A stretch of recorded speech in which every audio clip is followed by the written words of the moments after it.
I got like a inbox message. Okay. Now her family are from St. Lucia. So I got an inbox message. You see how she looked at me when you said that? Big up St. Lucia. From this random person saying, your baby mother's out here. Because I was always working. So Nice. I didn't go. She was taking out the children, St. Lucia, blah, blah, blah. And she's like, she's out here with this guy. And I'm like, who are you? And they were like, don't worry about who I am. You need to worry about your baby mother because she's out here with this.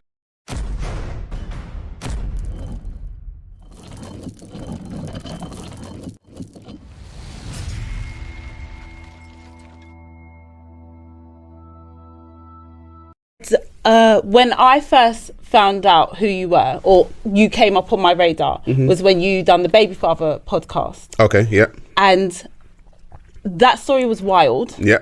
And I don't know if you reposted it yesterday. You done a little clip, a 4-minute clip of it. Could you, for our listeners, do you mind doing a little insight of what that story was? No, of course not. The Baby Fathers podcast, first of all, big up. Which is a great podcast. It's a great, it's a space for men to come on and tell their side of the story as a father. Like you hear you hear like the sides of like women, baby mothers talking about men of this and men of that. But the Baby Fathers was it's a podcast for men to talk about their side really. And I was invited on and I spoke about my story. So before you was invited on, did they have an idea of your story? No. So they didn't know what you was coming, because they were even watching it. They were like, "What?" Yeah. Like, even the host DJ Riddler, he was just like, no. But story was really that wild. So, what do you want me to go into it? Do you want me to tell people? Please, yes. All right. I would even like a little breakdown of it. So, I was in a relationship for 10 years with my son's mum. Okay. She had a daughter for someone else before I got with her. I think I got with her when her daughter was about 4. Okay. 3, 4. And then about 3 years later, we had our son. We were living together. I decided, okay, cool, time to make it official. So I proposed. Wonderful. Love that. Took her to Mauritius. Okay. In the middle of the Indian Ocean on a catamaran boat. Aww. You know, did the whole romantic don't romantic get better thing. than that, do you really? And then so we were engaged, and during that time, because I was like main breadwinner of the house, you know, doing all the man stuff, being the man. And I said, okay, so we were still renting at that time. So I said, should we be saving for a wedding or a house? Right. So we had that conversation. We decided we were going to save for a house. So I said, okay, save for a house. So about a year or so into the engagement, I got like a inbox message. Okay. Now her family are from St. Lucia. So I got an inbox message. You see how she looked at me when you said that? Big up St. Lucia. From this random person saying, your baby mother's out here. Because I was always working. So Nice. I didn't go. She was taking out the children, St. Lucia, blah, blah, blah. And she's like, she's out here with this guy. And I'm like, who are you? And they were like, don't worry about who I am. You need to worry about your baby mother because she's out here with So just an anonymous person. Anonymous person. No, I could see the picture, but I didn't know who they were. Got ya. Do you know what I mean? And so I was like, So then I called her when she was in St. Lucia. Who was this guy? She was like, she maintained that it was a family friend. It's not like that. People are lying, blah, blah, blah.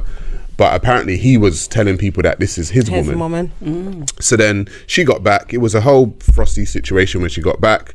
I didn't have any evidence of anything because she maintained her innocence. But it was just weird. And then something right. So did you feel a vibe when she came back? Something in me said there's something off here. Yeah. And so I come to find out later on down the line that we were engaged. She got engaged to the other man. Imagine, some people are waiting to be engaged once. And yeah. She actually had a whole affair relationship going on with this guy in St. Lucia that I had no idea about. And so... Did he know about you? Yeah, he knew about me. Okay. And needless to say that it went downhill from there. Yeah. Sugar plum. Them safe words right there. Excuse me. Okay, so did you not even get as far as to the house or anything like that? So there was none of that complication to deal with afterwards. It was just a case of, right, I'm gone. Yeah. Right. Yeah. And how's your relationship now? Frosty. Still. To say the least. Really? To say the least. We've been apart for nearly 3 years now. Okay. But I'm still dealing with certain things, stopping me from seeing my son, blah, blah, that kind of stuff. Okay. And it's weird for me because obviously I'm a father who raised his son for most of his son's life in the same house with his mother and his sister. Yeah. So my son was just seeing me every day. I'm used to seeing my son every day. And that's how you wanted it. That's how I wanted it. Yeah. And that was hard to listen to. Like when you spoke about the relationship you have with your son, it was like, I saw a video that you did with him actually where you were sitting down on the table outside and you were having like a really beautiful chat with him. So that was a time where me and his mother had broken up. And you just I just wanted to let him know. So you remember I told you that I grew up without my dad? Yeah. Do you remember I told you that?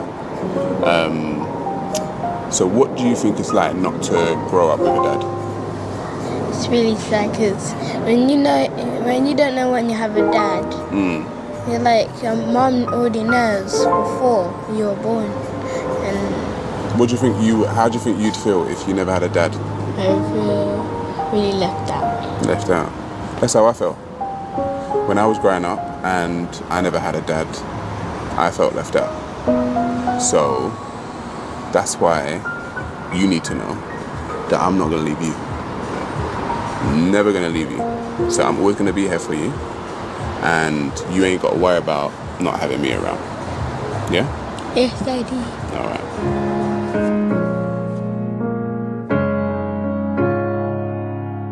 A lot has been said about fathers not being there for their children. I am not one of them, and I refuse to be one of them. And I do not surround myself with men who do not know how to take responsibility for their children. We are not all deadbeats, we're not all criminals. We are men who love our children. My son is everything to me. His energy, his innocence, his peace, his smile. Black men are going to have to raise this next generation of black boys because they need us. It's up to us to break the bad cycles. It's up to us to create a better future for our children. My son is worth it, and I hope all the men watching this realize that their children are worth it too. Be the light in their lives. Do you know what I mean? Yeah, that you're not just leaving the house. Yeah, I'm not like I'm not a part-time father, but in this situation, it seems like she's making it difficult for me to be a father. Even though she was in the wrong? Yeah, it's very weird because, and that's something that I struggle with. Like, what are you doing? It wasn't me. Should have just held your hands up and said, and what? It wasn't me. But I can't. Like I said, I can't go into someone's head and try to understand exactly why they're doing what they're doing. No, you'll never. I just know that this is what's being done, and so I've got like family court stuff and all this kind of stuff. Like I have to go through the proper channels, and it's like it shouldn't have to be this way. No. That's difficult. Yeah. It's funny because I remember like my parents broke up when I was probably about 4, 5. And even though, I'm sure my mum could tell you some stories about my dad and everything that maybe he would have done as a partner as opposed to a dad, we never saw that. All we saw was my dad, even though he wasn't in the house, my mum would never like speak bad about him or try and make it difficult for him. If anything, she probably made it too easy for him, considering maybe what he may have done to her. And that's something that I do rate my mum for, because I think it's important, because that can have an effect. Imagine now then, that can have an effect on the child growing up then, can't it? Or children. Well, of course. I mean, I grew up without a father. Right. And so my whole thing for me when it came to my son was I don't want him to go through the same thing. Mm-hmm. So it's very interesting when someone knows your weakness, how they can use it against you. So true. And do you know what I mean? And so, she knows that I don't want to be a part-time dad to him. She knows that if I... just seems like it's hard work though whenever I hear these kind of stories. All right, yeah, if the father is being an absolute, CUNT or whatever, or he's no good, or he's just no good for the child, you know what I mean? Maybe his whole lifestyle isn't good for the child, or there's a reason why she's keeping him away. That, is another story. But it just seems like hard work to me when the woman is doing it just out of spite. Yeah. I just couldn't imagine it. And it's like, at what point do you kind of put your child first and say, it's good for you? Yeah. Put my feelings aside, actually. But then you have to ask yourself, is a woman who is putting herself first anyway, because she's got a family, and then she's going outside, she's not putting the children first anyway. So that is someone who's not necessarily putting the children first, because I come to find out that she was bringing the children around this guy. I was just about to ask. Do you know what I mean? So it's like, you're not thinking about the children right now. You're thinking about yourself. But that's quite a character. Then I think that's quite a. For me, I'm thinking, did you not see that? For me, someone to be able to do that that's quite a characteristic. Yeah. So do you know what I mean? So did you not see any So weird... this is what I said. About 6 years in is when that first thing happened, with the whole someone messaging me. So it's then I was like. And then you lasted 4 more years after that. So we lasted 4 more years after that. I would say 3. I would say the last year was just a whole bag of nonsense, if I'm totally honest. But because it takes a while to to sort of. But you thought to yourself, okay, there's nothing really that I can pinpoint to say, okay, I'm out. So before that, after you found out, you got this message. Did things start connecting, or it was still that it was? Yeah, certain things started. I guess I would look. You become suspicious. Do you know what I mean? And was the guy still around as well? Do you know? When now? No. Like during those 4 years or the 3 years. Yeah. I think the affair went on for like 2-3 years. Wow. Without my knowledge. When I look back on it and say, okay, it started then, because that's when I got the message, and that's when I found out. So it's like, oh, she's doing that for like 2-3 years. Do you know what I mean?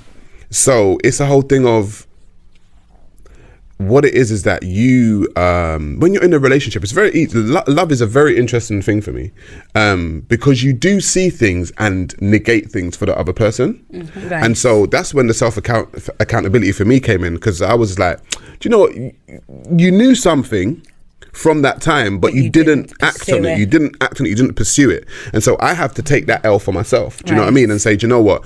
If that happens again, you got to be a little bit more. But I think subconsciously, I'm not putting words in your mouth, but I would assume that you might have been doing that for your son anyway. I think. Well, I said that on the podcast. Okay. I was saying that I didn't want to leave my son alone. Like, I was like, okay, cool, let's try and make something work. And my whole thing is I had to learn that you can never make something work for the sake of the children. No, it's even more detrimental. I was saying that this week. Right. You can't do it. And even though I wanted to, because that was the family unit that I never had. And so my whole thing was I wanted to build this unit that I never had and say, okay, cool, you've done it for your own children type thing. You can still do that, you know that now, don't you? That you I mean, maybe you can't have it as such. Yeah. It won't, yours and his relationship can still be. No, mine and his relationship is mine and my son's relationship is amazing. Yeah. How old is he now? He's 9 now. Our relationship is amazing. It's just that that little period, little family unit that you thought in your head. And the thing is, you sell yourself these dreams as well. Human beings sell themselves these dreams, like, this whole 2.4 children family unit type thing with the white picket fence, and which all this we're kind told of stuff that we should that you want. And it's like, that's what I thought I wanted. And it's like, when it's breaking down, your mind wants to hold on to that, like, no, we can do this. And it's like, nah, you're trying to fit a square peg into a round hole now.